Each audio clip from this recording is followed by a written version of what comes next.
Hi, welcome to my channel Anidipsi Lifestyle. இந்த வீடியோல hotel ஸ்டைல்ல இட்லி மாவு வந்து ரெடி பண்ண போறோம். நான் இட்லியும் ஊத்தி காமிச்சிருக்கேன். இட்லி நல்லா சாஃப்ட்டா பஞ்சு மாதிரி வெள்ளை வெளேர்னு இருக்கும். நீங்க ஹோட்டல்ல வாங்குற மாதிரியே வீட்லயும் ரெடி பண்ண முடியும். இந்த மாவு அரைக்க நீங்க அரிசி கூட ஊற வைக்க தேவையில்லை. உளுந்தம்பருப்பு மட்டும் ஊற வச்சாலே போதும்.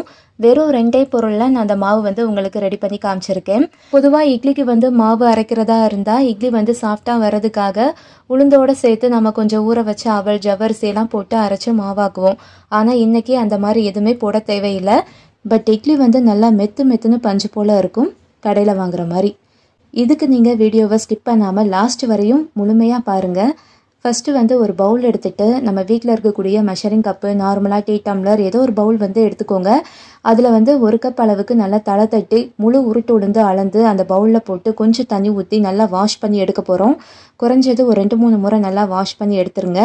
இப்போ வந்து நல்லா கழுவி எடுத்ததுக்கு அப்புறமா உளுந்து மூழ்கிற அளவுக்கு தண்ணி ஊற்ற போகிறோம். உளுந்து வாங்குறப்பே நல்லா குட் குவாலிட்டியான உளுந்து வாங்கிக்கோங்க. இந்த உளுந்து 4 to 5 மணி நேரம் நல்லா ஊறட்டும். குறைஞ்சது ஒரு 4 மணி நேரமாவது நல்லா ஊற வச்சு எடுத்து மாவு அரைச்சாதான் மாவு நல்லா ப்ளஃபியாக கிடைக்கும். நெக்ஸ்ட், அரிசி ஊற வச்சு மாவரைக்க போகிறதே இல்லை. பட் அதுக்கு பதிலாக இட்லி ரவை வந்து ஊற வச்சு மாவரைக்க போகிறோம். இந்த இட்லி ரவை ஊற வச்சு மாவரைச்சி இட்லி ஊற்றி பாருங்க. இட்லி அப்படியே மெத்துன்னு கடையில் வாங்குற மாதிரியே இருக்கும். அவ்வளோ சாஃப்டாக இருக்கும். இந்த ரவை பார்க்கவே வந்து சேம் நம்ம நார்மல் வந்து வெள்ளை ரவை யூஸ் பண்ணுறோம்ல அந்த மாதிரி தான் இருக்கும். ஆனால் வந்து டிஃப்ரென்ஸ் இருக்குது. அது வேற இது வேற. இது வந்து கொஞ்சம் கோர்ஸாக இருக்கும். உப்மா ரவையை விட கொஞ்சம் கோர்ஸாக இருக்கும். இப்போ ரவைக்கான மெஷர்மெண்ட் பார்க்கலாம். நம்ம 1 கப் அளவுக்கு உளுந்து எடுத்தோம். அதே கப்பில் வந்து 3 கப் அளவுக்கு இந்த இட்லி ரவை அளந்து போட்டுக்கோங்க. இந்த ரவையில் வந்து கொஞ்சம் தண்ணி ஊற்றி வாஷ் பண்ணி எடுக்கலாம். கழுவுறப்ப பார்த்தீங்கன்னா நம்ம கை வச்சு இந்த அரிசியெல்லாம் நல்லா களைஞ்சு லைட்டாக ப்ரெஷர் கொடுத்து கையால் பிசைஞ்சு கழுவுவோம்ல, அதே மாதிரி தான் கழுவி எடுக்கிறோம். 2 முறை தண்ணி ஊற்றி நல்லா ரவையை கழுவி எடுத்தாச்சு. இப்போ மறுபடியும் தண்ணி ஊற்றி ஊற வைக்க போகிறோம். ரவை வந்து ஃபுல்லாக மூழ்கிற அளவுக்கு தண்ணி ஊற்றி ஊற விடுங்க. உளுந்து மட்டும்தான் 5 மணி நேரம் ஊற வைக்கிறோம். ரவை வந்து அவ்வளோ நேரம் ஊற தேவையே இல்லை. ஜஸ்ட் ஒரு 1 hour ஊற வச்சாலே போதும்.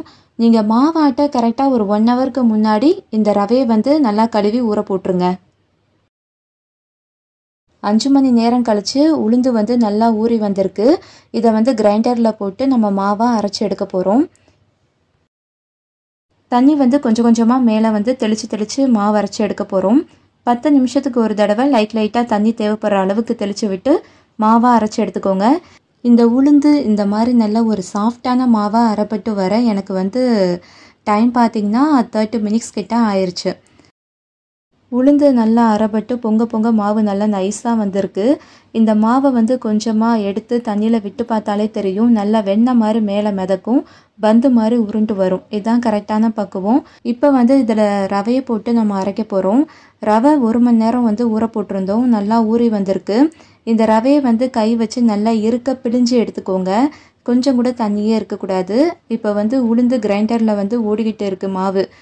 இந்த உளுந்த மாவோட நம்ம ஊற வச்ச ரவையை போட்டு ஜஸ்ட் ஒரு 2 நிமிஷம் 3 நிமிஷம் அரைப்பட்டாலே போதும். ரொம்ப அரைப்படலாம் தேவையில்லை. இது ரொம்ப குயிக்காகவே நல்லா சாஃப்டான மாவாக நல்லா முழுன்னு அரைப்பட்டு வந்துடும். ஆக்சுவலி இந்த ரவையை வந்து அரைக்கணும் கூட அவசியமே இல்லை. ஜஸ்ட் நல்லா தண்ணி இல்லாமல் இருக்க பிழிஞ்சு நம்ம அரைச்செடுத்தோம்ல உளுந்த மாவு, அதோட டைரெக்டாக போட்டு கை வச்சு மிக்ஸ் பண்ணாலே போதும், மாவு ரெடி ஆயிரும். ஆனால் கிரைண்டரில் ஒரு 2 நிமிஷம் 3 நிமிஷம் ரவையை வந்து இந்த மாதிரி போட்டு அரைச்சோம் அப்படின்னா இட்லியோட டெக்ஸ்சர் வந்து நல்லாயிருக்கும் பார்க்க. மாவாக அரைச்சி எடுத்தாச்சு. இதை வந்து நல்லா புளிக்க வச்சாதான் நம்மளுக்கு இட்லி மாவு வந்து ரெடி ஆகும். எனக்கு மாவு நல்லா புளிச்சு பொங்கி வர 8 hours கிட்ட ஆச்சு. உங்களுக்கு வந்து கொஞ்சம் டைம் வந்து சேஞ்ச் ஆகலாம். ஏன்னா உங்கள் ஊரோட கிளைமேட்டுக்கு ஏற்ப அந்த ஃபெர்மெண்ட் ஆகிற டைம் வந்து முன்ன பின்ன கொஞ்சம் டிஃபர் ஆகலாம். ஆனால் மேக்ஸிமம் 8 hours மாவு நல்லா புளிச்சிரும். மேலாப்லலாம் கலந்து விட வேண்டாம். கரண்டி போட்டு நல்லா அடிவரை மாவை நல்லா கலந்து எடுத்துக்கோங்க. இந்த மாவில் இருந்து இப்போ இட்லி ஊற்றுறதுக்கு மாவு எவ்வளோ தேவைப்படுதோ அந்த மாவு மட்டும் தனியாக பிரித்து எடுத்து ஒரு பவுலுக்கு மாற்றிட்டு டேஸ்ட்டுக்கு அதில் கொஞ்சமாக உப்பு போட்டு நல்லா கலந்து விட்டாச்சு. இட்லி மாவு பர்ஃபெக்டாக ரெடி பண்ணிட்டோம். இனி இட்லி ஊற்றிக்கலாம். நான் வந்து அடுப்பில் வந்து இட்லி குண்டா வச்சு தண்ணி ஊற்றி கொதிக்க விட்டுருக்கேன். இப்போ இட்லி பிளேட்டில் வந்து இட்லி ஊற்றிக்கலாம். இட்லி குண்டால ஊற்றி வச்ச தண்ணி கூட நல்லா தளதளன்னு கொதிக்க ஆரம்பிச்சிருக்கு. நல்லா கொதிவிட்டு வந்ததுக்கப்புறமா இட்லி பிளேட்டை உள்ளே வச்சு மீடியம் ஃப்ளேமில் ஏட்டுட்டு ஒரு 10 நிமிஷம் வேக வச்சாலே இட்லி நல்லா வெந்துடும்.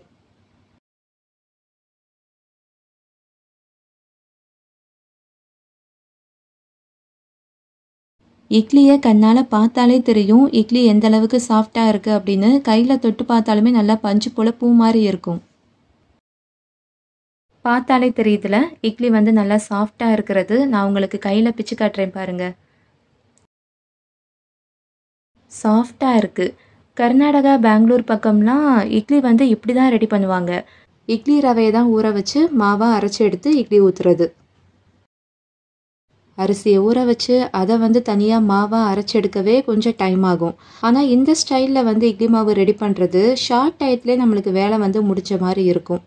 ஸோ நல்லா வெள்ளையர்னு சாஃப்டான இட்லிக்கு ஒரு தடவை வீக்கில் இந்த மாதிரி மாவு அரைச்சி பாருங்கள். உங்களுக்கு பிடிச்சா அதையே கண்டினியூ பண்ணிக்கலாம்.